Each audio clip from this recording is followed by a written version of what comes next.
Hey guys, welcome to my video again. This time we're looking at cooking with gas. So here's my camping gas selection. It's a bit vintage. It's something that you wouldn't carry on a lightweight trek. However, if you had a car nearby, you was in your canoe, if you had a nice base somewhere, then yes, this is comfort cooking, reliable stuff that I've had for many years. I'm going to talk you through it now and show you what this is, as well as my other gas range. At the rear you can see my double burner. It's good if there's a big group of you, you're doing up some big stews, or you're cooking for multiple people. That's a great piece of kit. You can get some of these out of 3 burners, some have toasters underneath, but I prefer this one. It's quite simple. On the right hand side there's a selection of gases for camping gas appliances. At the front right you've got the Blue A 206. That was my very first camping stove, and I had that when I was about 10 years old. Heavy piece of kit, but it's reliable and still works to this day. Front left, you have the camping gas lantern, which has a mantle you have to put in. Be careful not to damage that. Very bright, very efficient. Occasionally it does flare up. That's the only downside to that. That's why I prefer battery operated lights at night. And in the left you've got the Camping Gas Deluxe Super Blue A, which is an all-in-one set. So I should talk through all of these and that one. Hey guys, this time we're looking at gas cooking. So I've got my vintage camping gas equipment with me that you would use when you are in a canoe, in a car, not going too far. Maybe you've got a group of friends with you, or you want to cook larger meals at camp. I'm then going to look at some of my gas stoves which you would take out with you on your own, solo travelling, that are lightweight, or you want to take it to the mountains. Here we have the camping gas double burner. Like I say, you can get ones with grills underneath, 3 rings. This one I find enough. I've selected a couple of big pots here just to show, you know, it's just like a camping caravan style burner. You can get 2 large pots on. You can do a big stew for a group of people. Quite good. The only thing is it's big, it's bulky, it's heavy, and it does need to be connected to a proper large gas cylinder. Definitely something you're not going to carry with you. But I like it on a camping table. Sorry, there's a tractor there. That's so yeah, so at your base camp, your communal area, on a camping table, fantastic piece of kit. The back stays on, it acts as a little windbreak as well. So now let's look at the single burner stoves, the slightly smaller ones. Okay, the smaller gas stoves now. Just before I go on to that, just because it's part of the camping gas collection, they have a series of gases, all in the branded blue, you can't miss them. This one I'll show you in a stove shortly what that's for. That's for slightly bigger stoves. You can run the double burner on that with an adapter. And this is the 206, most popular one, extremely cheap, still readily available in most outdoor stores. It goes in the base for the lantern, and it also does the 206 camping stove. Before I go on to the stove, the lantern, I do like this if I'm away from any tent, any area. It does have a tendency to flare up. Extremely bright. You need to burn the mantle in first. Get that wrong, you can burn it. But battery powered nowadays, solar powered, is far better. So this is more of an emergency lamp if needed. This one actually is one of my favourites. It's the 206 Blue A. I had this for many years. It's been a lot of trips with me. It's not as lightweight as a modern camping stove, but it's a happy medium. It goes on most trips as an emergency backup. It's good for home. If there's a power cut, I can still make a brew, cook something if I need to for the family. Easy to operate. I want to show you quickly how it works and why I love it. So you've got a little, here, collapses, a little gas pot stand. I'm not going to take the gas off because it is full. You unscrew the whole unit at the top. But if you unscrew the burner head, and they've got the 4 arms. So it's quite a compact little unit, and obviously if the gas canister's out, that's even smaller. So I do like this for that reason. You get different configurations in the arm setting. It's nice and simple.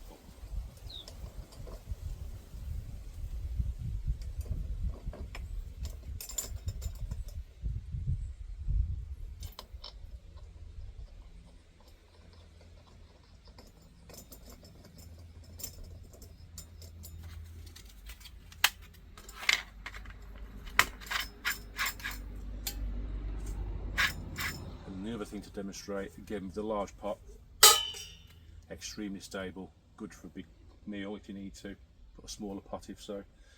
Yeah, it's one of my favourites, believe it or not. I am into modern gear, it has a place, it has a purpose, but for some reason this 206 stove, I think it's going to outlive me. So let's now look at the other deluxe version of this. So now we've got the deluxe version of the 206. Comes in its own presentation / carry case, which also opens up as a windbreak. Back, the two doors open up as a windbreak. Inside you've got space for a spare canister. This one's being used, there's actually a hole in the top where you screw them in, it punctures. So I thought I'd show you how they actually, what they look like. So you've got spare canister, which sits in there, and the stove itself sits next to it. And just like the other stove, the thing I like, it all comes out nicely. This one doesn't screw on, it just slides on top. But what I do like is this frame here sits in.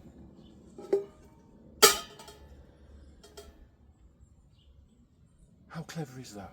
Very old, cumbersome, bulky, weighty, but yet self-contained unit. Carry it, use it, perfect. Big enough for a big pot. Now I'm going to show you my non-camping gas items and then my smaller modern gas stoves. Hope you're enjoying it so far. Okay, and there's this one. It runs on these cylinders. You can get others, but again, it's just camping gas part of the show today. It runs on that style. Pull the lid off and there's a little cutout there. I'll show you what that does in 2 seconds. This comes in its own little carry case, briefcase style. If you wish, it can be used as a windbreak. Either or, doesn't really matter. So first thing you have to do is turn it over so you can cook on it. That's where your gas lives. There's one already in here. And again, that little cutout there is where the locking lever goes for the gas. It won't engage if they're not lined up. So simply put it in, make sure it's lined up. Pull the lever down, it engages the gas, and then turn it on and it self-ignites. Fantastic piece of kit. The reason I love this, it goes with the 2-burner. So basically I've got near enough a household cooker at our base camp and we're travelling and having fun. To pack it away is just the reverse. First you have to disengage the gas for 2 reasons. 1, for safety, there's no risk of gas leak. And 2, you can't turn that upside down until it is disengaged. Just here is where the little lever sits.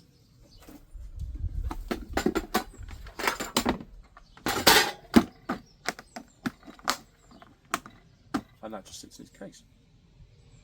And again with that, a good old big pan will sit on it. Right, let's look at my small modern stoves now. And you're almost at the end, thank you. Final piece of the session. So as I say, I'm going to do cooking pots next. But in here is a stove. Weighs about 86 grams. It's made by MSR. It's called the Pocket Rocket, and it sounds like a rocket when it's on. It does go through gas quite quickly. But simply that's it. Unfortunately, I don't have the cylinder for this. I literally used it last night. Turn on, turn off. Adjustable. So that's attached to your gas. A much smaller pan this time. So again, this is for solo travelling, lightweight work out in the hills, whatever. Not ideal for a group. But I do like the fact it packs up so small.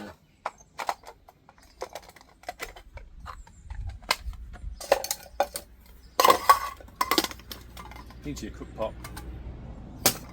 Fantastic. And there was one last one. It's my Jetboil. I'm going to show you different configurations of that, and then we're done. Thank you. Final piece for you. Jetboil. Modern piece of kit. Quite expensive, around £100–120 mark maybe. This is like a modern day version of the self-contained 206 Deluxe gas one. So what you have here is an all-in-one cook set with a couple of configurations.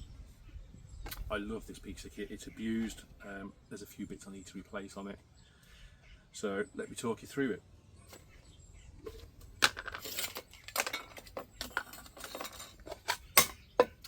So firstly, at the base, you have a cup with a couple of measurements on, or a small bowl. It is plastic, unfortunately. It does sit at the base. This one's got a crack in it. I need to replace it. Quite cheap. So you've got a cup at the base. Then got the main unit itself, which holds about 2–3 cups of that.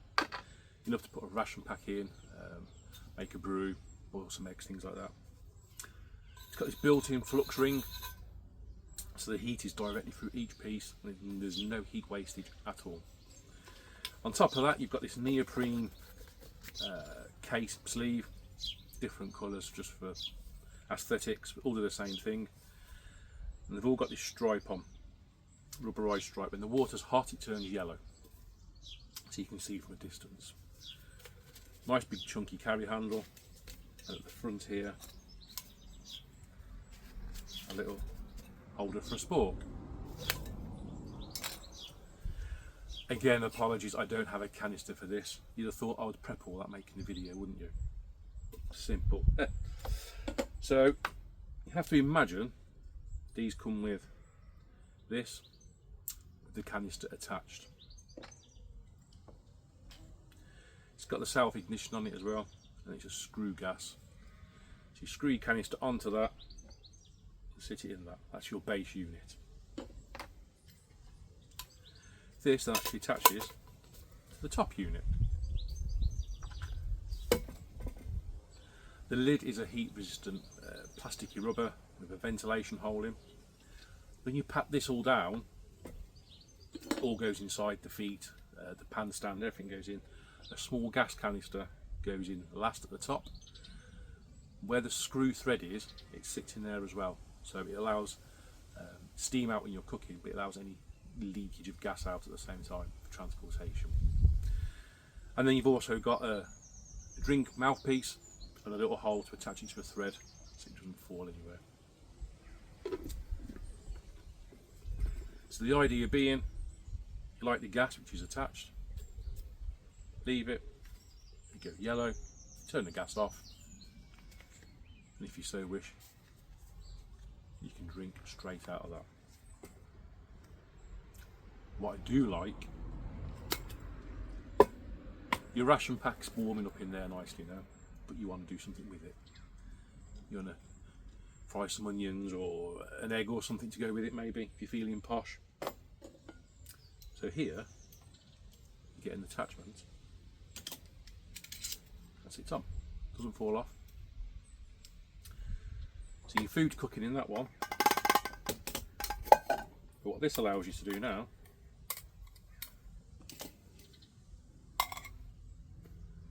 is cook in an extra pan. So you can make 2 ration packs in there, one in there, one in there. Very versatile, I do like it indeed. This doesn't come with it, by the way. It just shows that you can drink straight out of it, and you can attach it as a small standard stove. The other thing I do like about this, if I move this out of the way,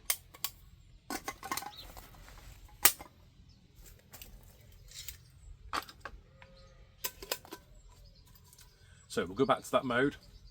Please imagine your gas and feet are attached. This does something special. You're camping in the hills of Snowdonia and the ground's not even. That might spread the weight, but you still can't get it even. You might have a walking axe, trekking poles, or a tree nearby, something like that. And what you can do is buy these Jetboil hanging kits. So the hanging kit, it's lightweight, kind of metal wires, a triangle. It has to go around the blue piece, the bottom part of this.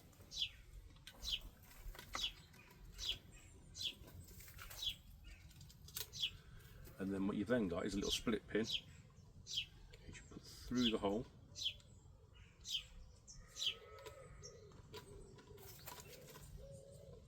Which holds it in place.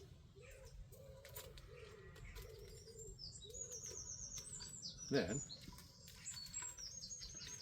what you've got is a hanging kit.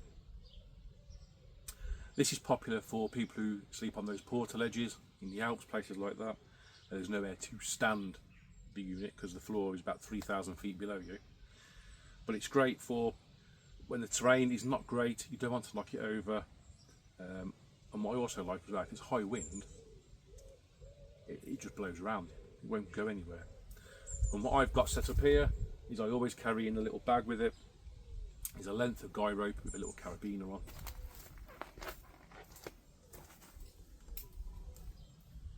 Which I can simply attach to the tree. I can now walk away safely. Look for the 3 lines to turn yellow, and I know my water's hot. So that is the Jetboil. I'll attach an image of me using it with trekking poles and axe in Snowdonia. And that concludes the end of my cooking with gas video. I hope you enjoyed it. I know I like to rabble on and my content is not best still, and I don't have a microphone, etc., but I'm getting there. So yeah, my next video will be types of pots and pans. I might get the vintage stoves out. Got some brass stoves that are really old that my grandfather had from his early exploration, and I'll just try and keep this content going. So cooking me gas, perfect. Thanks for watching, guys. Take care.